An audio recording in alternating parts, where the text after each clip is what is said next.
की कला का। आइए एक बार गायत्री मंत्र साथ साथ। ओम भूर्भुवः स्वः तत्सवितुर्वरेण्यं भर्गो देवस्य धीमहि धियो यो नः प्रचोदयात्।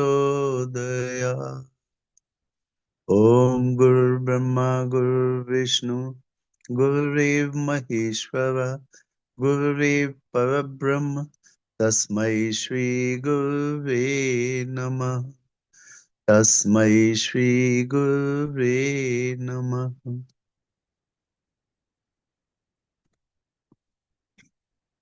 जीवन जीने की कला।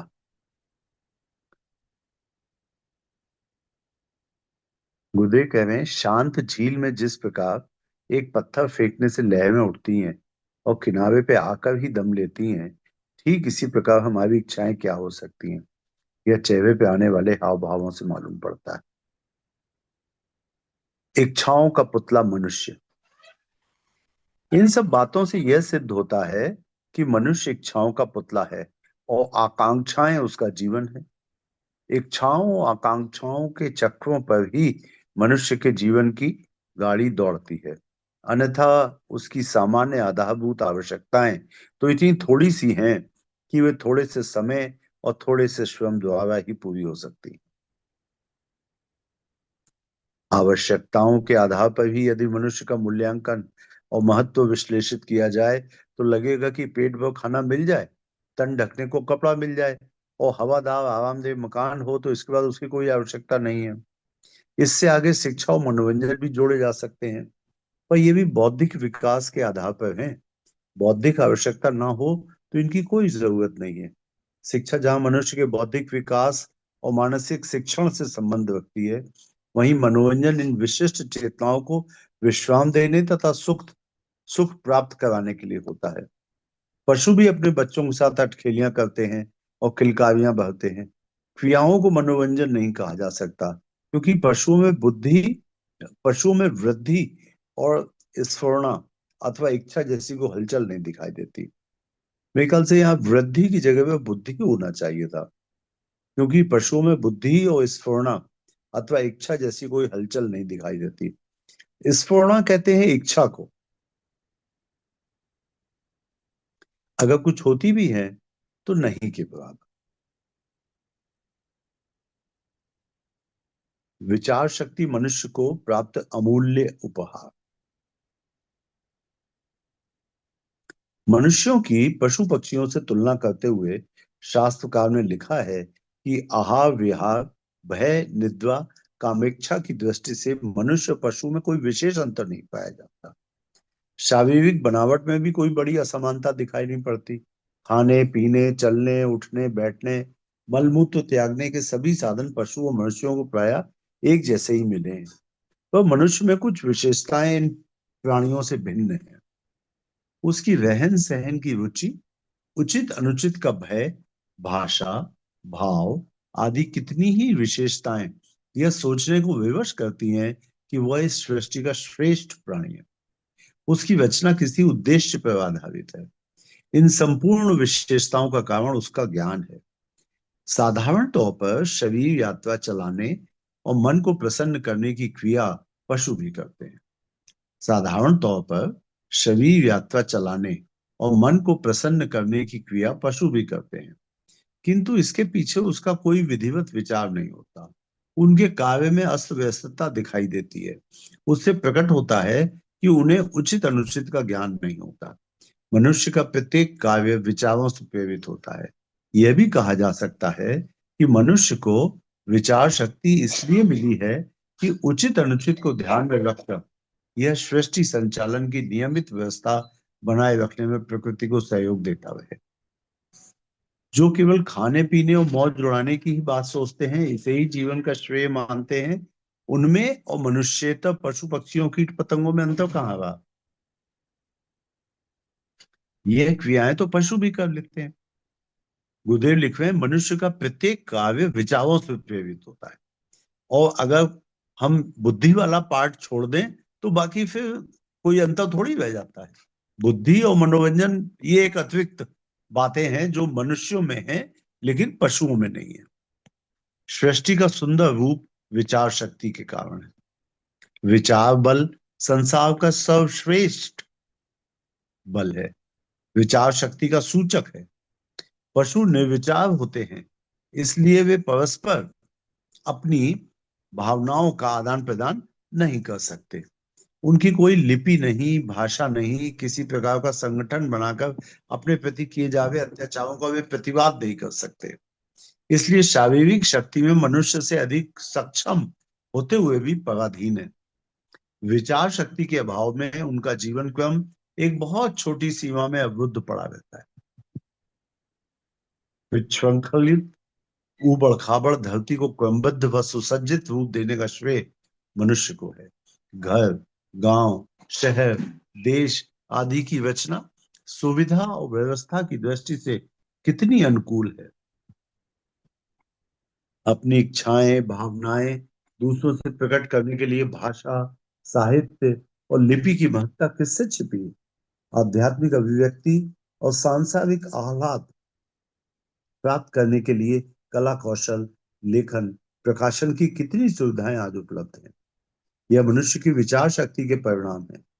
मनुष्य को ज्ञान न मिला होता तो वह भी बीज बंधुओं की तरह जंगलों में घूम रहा होता।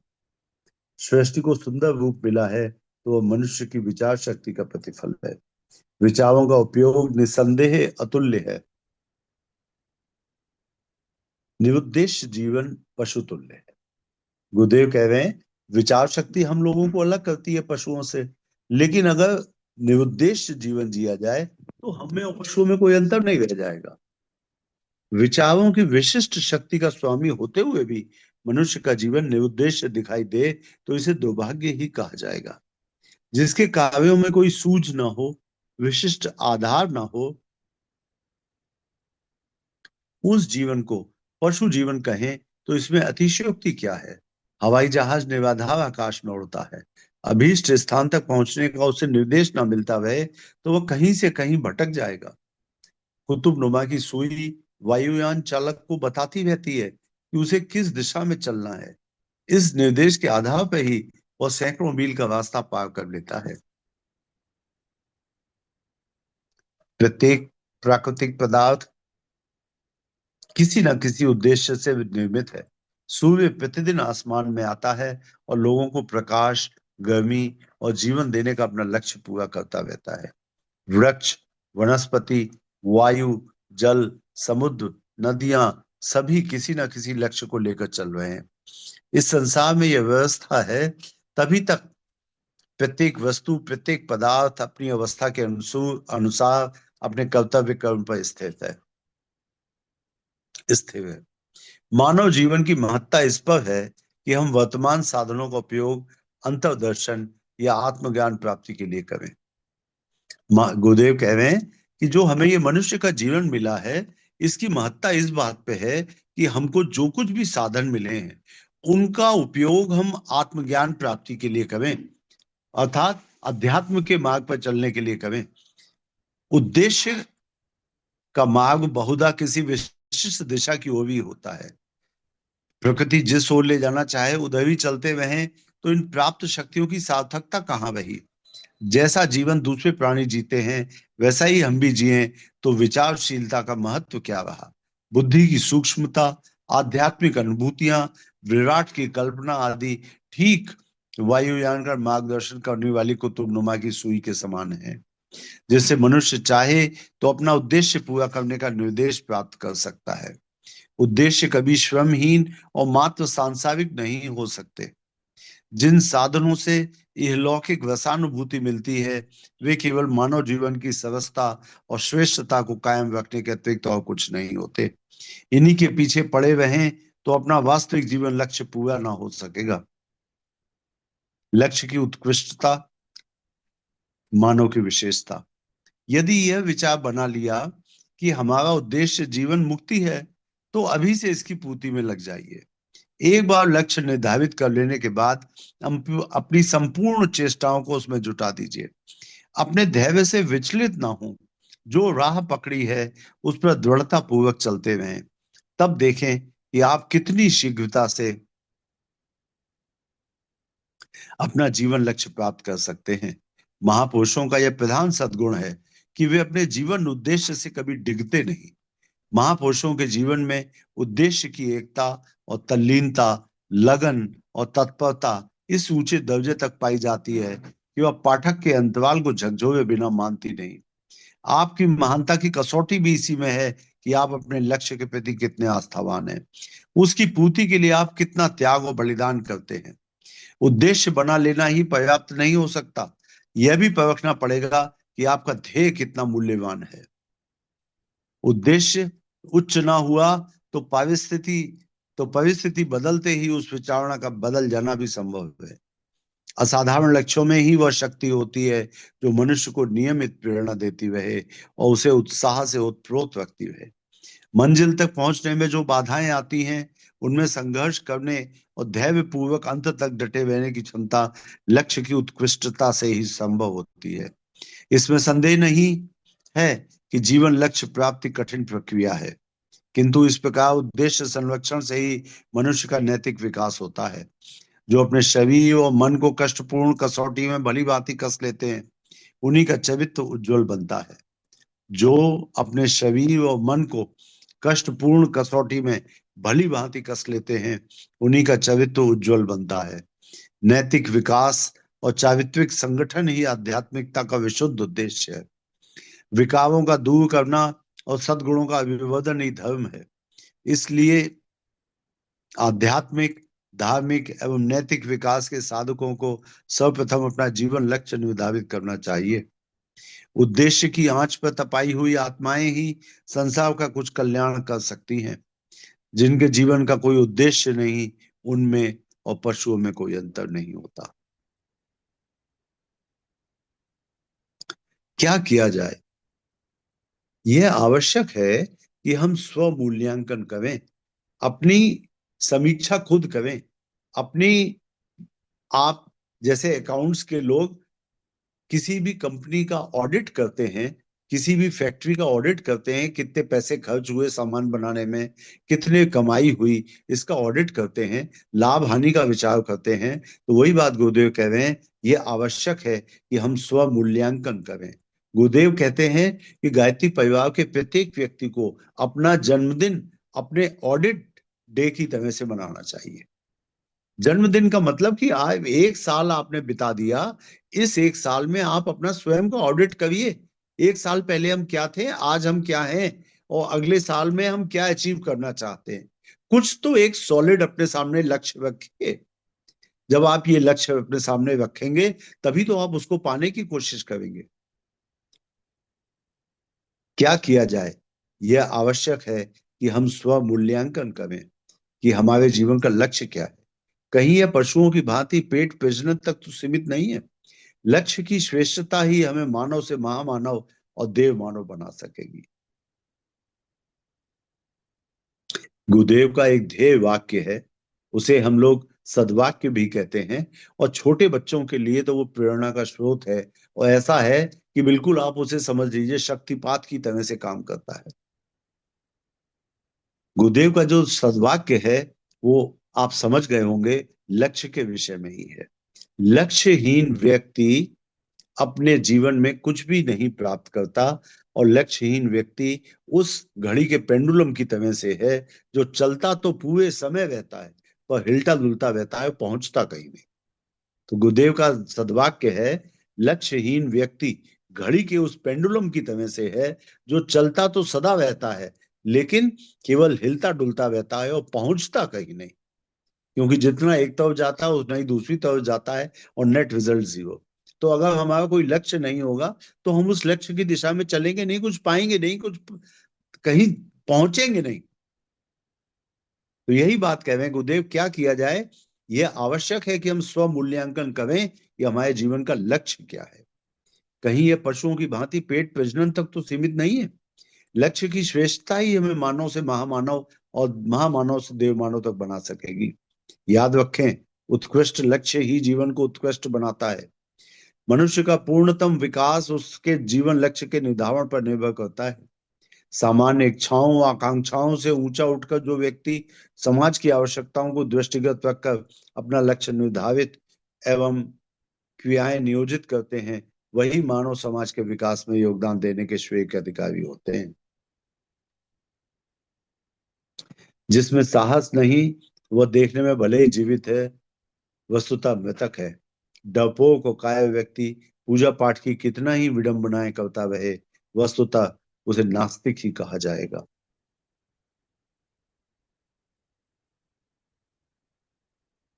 यूनिट 6।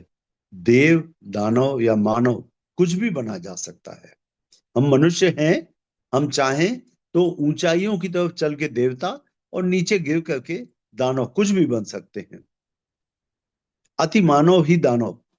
मनुष्य के रूप में जन्म लेने पर पाश्विक प्रवृत्तियां अपनाना किसी रूप में भी श्रेयस्कर नहीं। अगर जन्म लिया है मनुष्य का, तो पशुओं की तरह की प्रवृत्तियां यानी शिश्नोदर परायण जीवन ना जिए। बच्चे पैदा करना और खाना खाना कि ये दो काम तो सभी जानवर कर लेते हैं। किंतु मानवीय इतिहास में ऐसे व्यक्तियों की कमी नहीं है जिन्होंने अपने उद्धत अहंकार का प्रदर्शन करने के लिए स्वयं को अति मानव सिद्ध करने के उद्देश्य से घोरतम दुष्कृत्य किए हैं। इसी दंभ के वशीभूत रावण ने न केवल सैकड़ों युद्ध लड़े, लाखों लोगों को उजाड़ा, अपितु उसने संपूर्ण कुटुंब का भी सर्वनाश करा दिया। कंस ने अपनी इसी सनक के कारण उस समय के सभी दूध पीते बच्चों को नृशंस वध कराया, तो दुर्योधन के इस अभिमान ने 28 अक्षौहिणी सेना को काल के मुख में धकेल दिया। अति मानव बनने के चक्कर में उसने अपना भी सत्यानाश किया।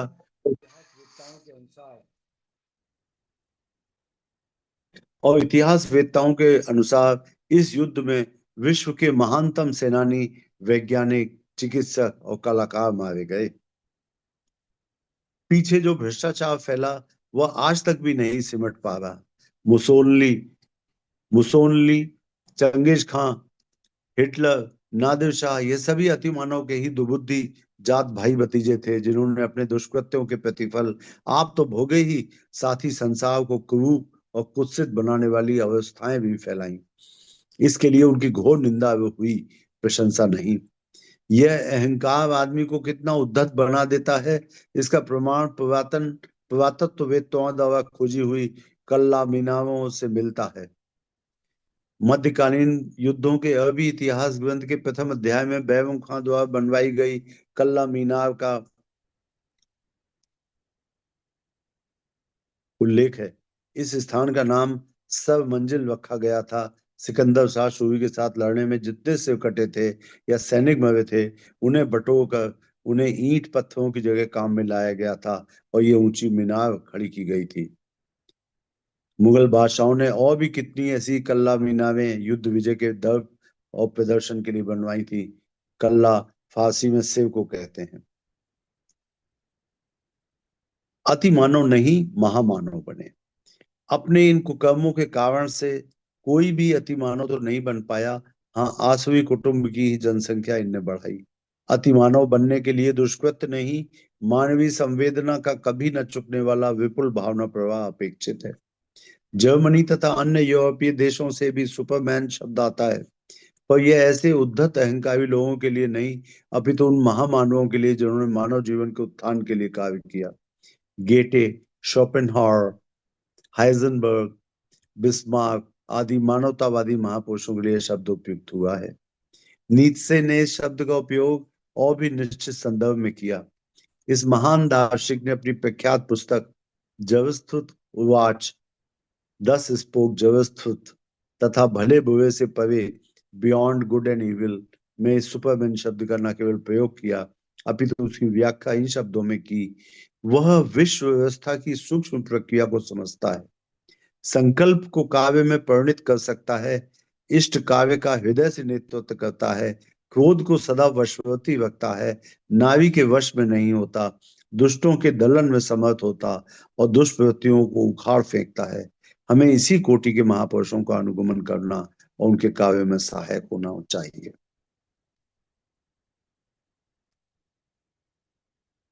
स्वर्ग प्राप्ति की इच्छा हो तो ऊंचे रखें, ऊंचे उठें। मनुष्यता भूलोक की वस्तु है। इस धरती के श्रेष्ठ नागरिक बनकर मानवीय कर्तव्यों को पूरा करते हुए हम भूलोकवासी मानव प्राणी कहला सकने का गर्व और गौरव अनुभव कर सकते हैं। मनुष्यता भूलोक की वस्तु है। इस धरती के श्रेष्ठ नागरिक बनकर मानवीय कर्तव्यों को पूरा करते हुए हम भूलोकवासी मानव प्राणी कहला सकने का गर्व और गौरव अनुभव कर सकते हैं। इससे ऊंचे में जाने की इच्छा हो, स्वर्ग के पाने और रहने की इच्छा हो, तो हमें ऊंचा उठना होगा। कर्तव्यनिष्ठ नागरिक मात्र रहने भर से संतुष्ट न होकर करुणा और ममता का विकास करना होगा। पुण्य परमार्थ अपनाना होगा। अपना वह चरित्र उस मार्गदर्शक स्तंभ के रूप में विनिर्मित करना होगा जिसके प्रकाश में अगणित लोग सतपथ पर चलने की प्रेरणा प्राप्त कर सकें। आत्मनिर्माण मानवीय कर्तव्य है, पर देव भूमिका की प्राप्ति आत्मविकास से ही संभव है। अपनी अहंता जब संकीर्णता के बंधन तोड़ती हुई विशाल व्यापक बनती है, तब समझना चाहिए हम देव बन रहे हैं। अपनी अहंता, अहंता मतलब अहम की भावना, मैं ही सब कुछ हूं, मैं श्रेष्ठ, अपने बारे में अहंकार। अपनी अहंता जब संकीर्णता के बंधन तोड़ती हुई विशाल और व्यापक बनती है, तब समझना चाहिए हम देव बन रहे हैं। स्वर्ग ऊपर है ऐसा कहा गया है, वहां पहुंचने के लिए ऊंचा उठना ही पड़ेगा। चरित्र, दृष्टिकोण और कर्म तीनों को ऊंचा उठाते हुए, चरित्र, दृष्टिकोण और कर्म तीनों को ऊंचा उठाते हुए कोई भी व्यक्ति स्वर्ग के राज्य में सरलता पूर्वक प्रवेश कर सकता है। नरक में जाने की इच्छा हो तो वह भी पूर्णतया अपने हाथ की बात है। नरक नीचे है, उसे अधः पतन कहते हैं। पतित जीवन जीने वाले, पतित दृष्टिकोण अपनाने वाले और पतित कर्म करने वाले अपना समय अधः पतन के कारण सहज ही नरक तक पहुंच जाते हैं। देखिए, गुरुदेव बिल्कुल क्लियर कह रहे हैं, चरित्र, दृष्टिकोण और कर्म। चिंतन, चरित्र, जैसा आपका दृष्टिकोण होगा अर्थात चिंतन होगा, और चरित्र, चिंतन, चरित्र और आपके कर्म, ये तीनों को ऊंचा उठाएंगे तो स्वर्ग के राज्य में सरलता पूर्वक जा सकते हैं। और चरित्र, दृष्टिकोण और कर्म जब आप पतित अब अपनाएंगे, पतित जीवन जीने वाले, पतित दृष्टिकोण अपनाने वाले और पतित कर्म करने वाले, तो वो सीधे ही अधः पतन के द्वारा नरक में पहुंच जाएंगे। नीति और सदाचरण की मर्यादाओं का उल्लंघन, नीति और सदाचरण की मर्यादाओं का उल्लंघन, कर्तव्य धर्म की उपेक्षा और दूसरों के प्रति निष्ठुरता और दुष्टता का व्यवहार, इंद्रियों का स्वेच्छाचार, मन की कुटिलता जिसने अपना ली, उसे नरक तक पहुंचने में कोई रुकावट नहीं रहती। वह फिसलता हुआ उस स्थान तक पहुंचने और चिरकाल तक रहने में सफल हो सकता है जिसे नरक कहा जाता है। नीति और सदाचरण की मर्यादाओं का उल्लंघन अगर कोई भी करेगा, गलत व्यवहार करेगा, चिंतन, चरित्र, व्यवहार अगर उसका गलत होगा, तो नरकगामी बन जाएगा। और जहां की असंख्य यंत्रणाओं का विभत्स वर्णन किया जा सकता है नरक के विषय में कहने होते, तो देव, दानव और मानव तीनों वर्ग मनुष्य जाति में। तो गुरुदेव बड़ी अच्छी बात बता रहे हैं। गुरुदेव कह रहे हैं कि देव, दानव और मानव ये तीनों वर्ग मनुष्य जाति में हैं। केवल चिंतन, चरित्र, व्यवहार से, अर्थात चरित्र, दृष्टिकोण और कर्म, ये तीन बातों से हम तय कर सकते हैं। अगर ये तीनों चरित्र, दृष्टिकोण और कर्म अच्छे होंगे तो देव योनि में जा रहा है मनुष्य, और चरित्र, दृष्टिकोण और कर्म अगर खराब हैं तो वही मनुष्य दानव बन रहा है। तो ये देव, दानव और मानव ये तीनों मनुष्य के ही प्रकार हैं। रावण भैया कोई ऐसे नहीं थे कि अलग से कहीं राक्षस कुल में जन्मे, मानव ही थे, सारस्वत ब्राह्मण थे, बस उनका चिंतन, चरित्र, व्यवहार खराब हो गया था। तो देव, दानव, मानव तीनों वर्ग मनुष्य जाति में, मनुष्य, देव और असुर ये तीनों वर्ग माने गए हैं। यूं वर्णनकर्ताओं ने इनकी आकृति का भी अंतर किया है, पर वह अलंकारिक है। जैसे लोग कहते हैं ना कि राक्षस के सिर पे दो सींग, ऐसे बना देते हैं बच्चों की किताबों में, राक्षस की फोटो बनाते हैं तो उसके सींग बना देते हैं। तो वो सींग जो है वो एक अलंकारिक रूप देने के लिए, जैसे वो अपने सींग से दूसरे लोगों को नष्ट कर सकता है, सींग अपने भौंक सकता है, दूसरे लोगों का नुकसान पहुंचा सकता है, तो ये एक अलंकारिक वर्णन है कि राक्षस के सिर पे सींग होते हैं। तो मनुष्य, देव और असुर ये तीनों वर्ग माने गए हैं। यूं वर्णनकर्ताओं ने इनकी आकृति का भी अंतर किया है, पर वह अलंकारिक है। ये तीनों ही वर्ग मनुष्य जाति में ही होते हैं। वस्तुतः आकृति में नहीं, प्रकृति में अंतर होता है। देवता सुंदर होते हैं, स्वर्ग में रहते हैं, वरदान देते हैं, सत्कर्म देखकर प्रसन्न होते हैं, स्वयं सुखी रहते हैं, देखने में सुंदर, स्पर्श में सुकुमार, सदा तरुण और अमर, अमृतपाई होते हैं। कल्प वृक्ष के समीप रहने के कारण उनकी कोई कामना अपूर्ण नहीं रहती। अभी कल्प वृक्ष और कुछ नहीं, माँ गायत्री ही है। माँ गायत्री की साधना करते रहते हैं, तो उनकी छोटी मोटी इच्छाएं जो हैं वो पूर्ण होती रहती हैं। तो उनकी कोई इच्छा, कोई कामना ऐसी नहीं होती जो अतृप्त हो। माँ गायत्री के संपर्क में रहने के कारण कल्प वृक्ष जिसे कहा गया वो माँ गायत्री ही है। तो देखने में सुंदर, स्पर्श में सुकुमार, सदा तरुण और अमर, अमृत पाई होते हैं।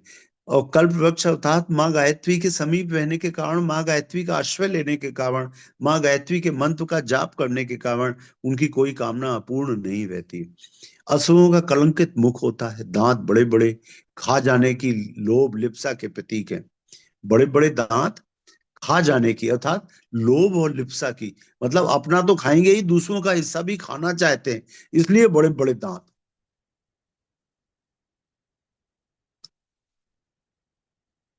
दांत बड़े बड़े, खा जाने की लोभ लिप्सा के प्रतीक हैं।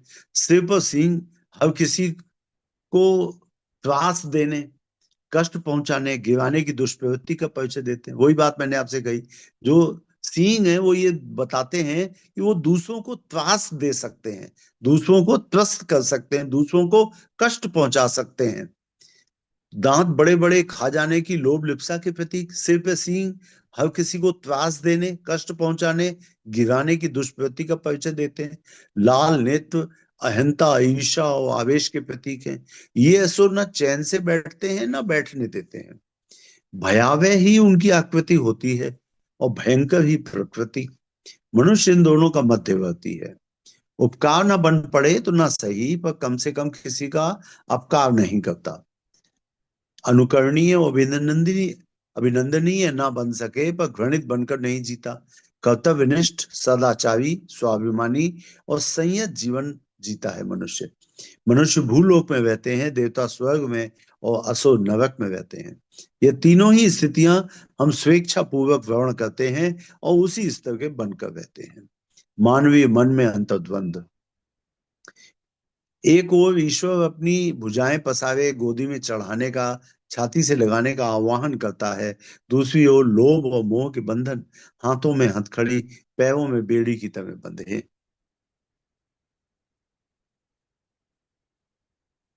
स्वार्थांधता की अहंता कमर में पड़े रस्सों की तरह जकड़े बैठी है।